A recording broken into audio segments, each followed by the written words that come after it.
আমার আজকের রেসিপি একদম অনুষ্ঠান বাড়ির সাথে ঝরঝরে ফ্রাইড রাইস। এই ফ্রাইড রাইস বানাতে কিন্তু সকলেই ভীষণই ভালো পারেন, কিন্তু অনেক সময় ফ্রাইড রাইস বানাতে গেলে হয় ভাত বেশি সেদ্ধ হয়ে যায়, নয়তো চাল ঠিকঠাক মতো সেদ্ধ হয় না, বা ঠিক মনের মতো ঝরঝরে তৈরি হয় না।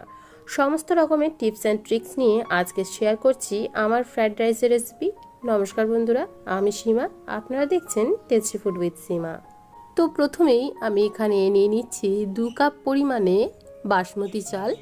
আমি এখানে 300 গ্রাম পরিমাণে বাসমতি চাল ব্যবহার করছি ফ্রাইড রাইস বানানোর জন্য। প্রথমে চালটাকে খুব ভালোভাবে জল দিয়ে ধুয়ে পরিষ্কার করে নিতে হবে।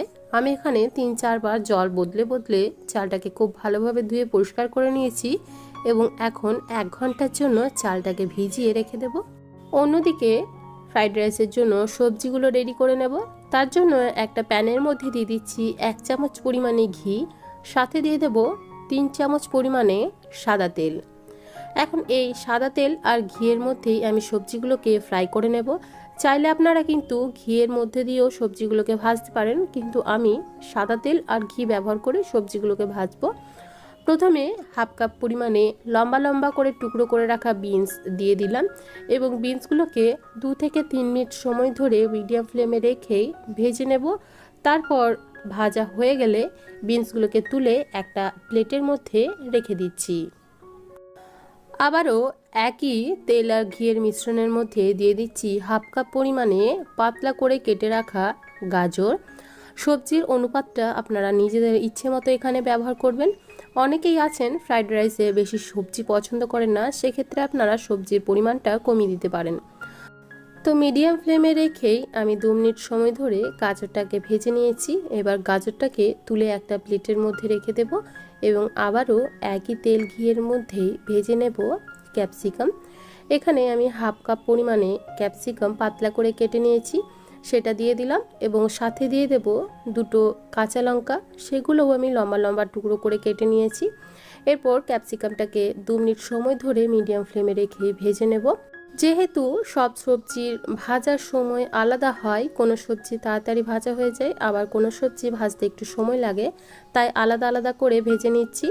গাজর আর বিনসটা আপনারা একসাথে ভাজতে পারেন, তবে ক্যাপসিকামটা আলাদা করেই ভাজবেন, নাহলে ক্যাপসিকামটা বেশি নরম হয়ে যাবে।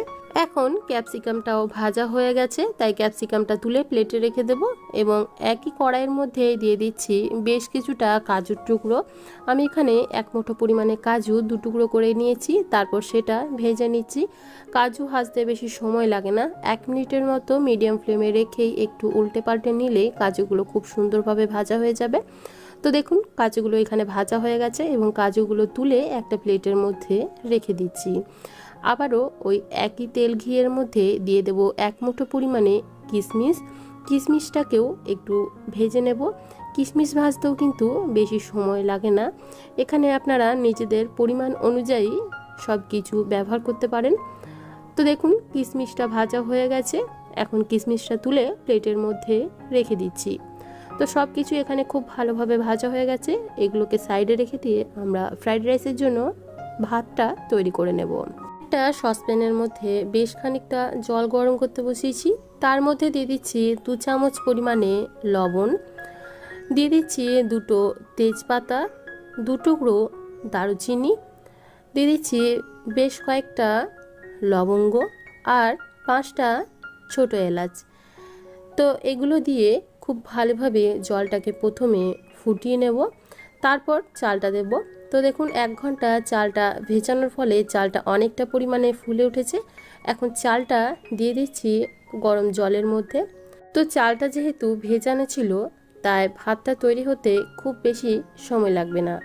ফ্রাইড রাইসে ভাতটা 90% মতো সেদ্ধ করতে হয়, তবে খুব ঝরঝরে তৈরি হয়।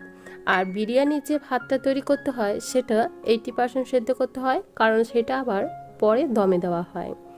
তো দেখুন আমার এখানে ভাতটা 80% মতো সেদ্ধ হয়েছে, আরও কিছুক্ষণ এই ভাতটা সেদ্ধ হবে। এই অবস্থায় যদি আমি নামিয়ে দিই আর এই অবস্থাতেই যদি ফ্রাইড রাইসের জন্য তৈরি করি, তাহলে ফ্রাইড রাইসটা যখন আমি ভাজবো আর চিনি ব্যবহার করব, মিষ্টি দেওয়ার কারণে এই চালটা আরও বেশি শক্ত হয়ে যাবে। তাই আরও বেশ কিছুক্ষণ ফুটিয়ে ভাতটাকে সেদ্ধ করে নেব, তারপর নামিয়ে নেব। তো আমার এখানে 90% ভাতটা সেদ্ধ হয়ে গেছে। এখন ফ্লেমটা অফ করে দিলাম। তারপর একটা স্ট্রেনারের মধ্যে ভাতটাকে ছেঁকে নিচ্ছি। এখন খুব ভালোভাবে জলটা ঝরে গিয়েছে, তাই আমি একটা বড় থালার মধ্যে খুব ভালোভাবে ভাতটাকে মেলে ঠান্ডা করে নিচ্ছি। তাহলে ভাতটা খুব সুন্দরভাবে ঝরঝরে তৈরি হবে। অপরদিকে যে প্লেটের মধ্যে আমরা সবজিগুলো ভেজে রেখেছি তার মধ্যে দিয়ে দিচ্ছি পরিমাণ মতো লবণ, আর দেব 2 চামচ পরিমাণে গুঁড়ো করে রাখা চিনি। চিনিটা যদি এভাবে গুঁড়ো করে ব্যবহার করেন তাহলে খুব সুন্দরভাবে সব কিছুর সাথে মিশে যায়। তাই আমি এখানে চিনিটা মিক্সির মধ্যে একটু গুঁড়ো করে নিয়েছি, তারপর ব্যবহার করছি। খুব ভালোভাবে সবজির সাথে লবণ আর মিষ্টিটা মিশিয়ে দিলাম। এখন এটাকে সাইডে রেখে দিচ্ছি। তারপর এখানে রাইসটা ফ্রাই করে নেব। তার জন্য একটা প্যানের মধ্যে দিয়ে দিচ্ছি 1 চামচ পরিমাণে ঘি। চাইলে আপনারা এখানে সাদা তেল ব্যবহার করতে পারেন, তবে ফ্রাইড রাইস সাধারণত ঘিতেই ভাজা হয়, তাই ঘি ব্যবহার করলাম। তারপর এখানে দিয়ে দিচ্ছি অর্ধেকটা পরিমাণে বাসমতি চালের ভাত। আমি এখানে অর্ধেকটা পরিমাণে করে ফ্রাই করে নেব, তাই অর্ধেকটা পরিমাণে ভাত এখানে দিয়ে দিলাম। তারপর এখানে দিয়ে দিচ্ছি অর্ধেকটা পরিমাণে ভেজে রাখা সবজি। যেহেতু অনেকটা পরিমাণে তৈরি হয়েছে তাই অর্ধেকটা পরিমাণে করে ভেজে নিচ্ছি, তাহলে খুব ভালোভাবে সব কিছু একসাথে মিশে যাবে। দিয়ে দিচ্ছি স্বাদ অনুসারে লবণ, 1/4 চামচ পরিমাণে দিয়ে দিচ্ছি গোলমরিচের গুঁড়ো, 1/4 চামচ পরিমাণে দিয়ে দিচ্ছি গরম মশলা গুঁড়ো, আর দিয়ে দিচ্ছি বেশ খানিকটা চিনির গুঁড়ো।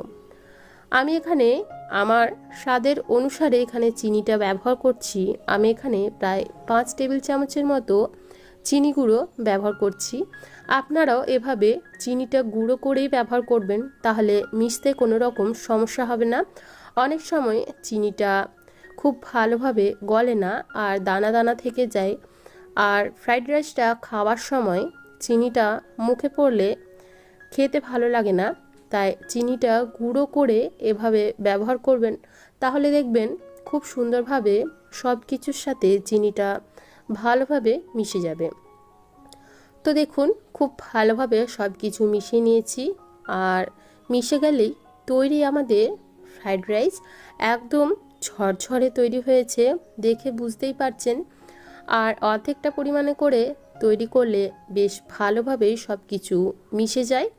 তো এখন একটা প্লেটের মধ্যে আমি নামিয়ে রেখে দিচ্ছি।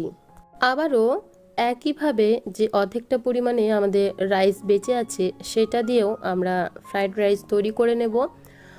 আর খুব সহজেই কিন্তু অর্ধেকটা পরিমাণে করে ভাজলে ভালোভাবে মিশে যায় এবং খুব ভালো তৈরিও হয়। আপনারা নিজেদের স্বাদ অনুসারে এখানে চিনিটা কম বেশি ব্যবহার করতে পারেন।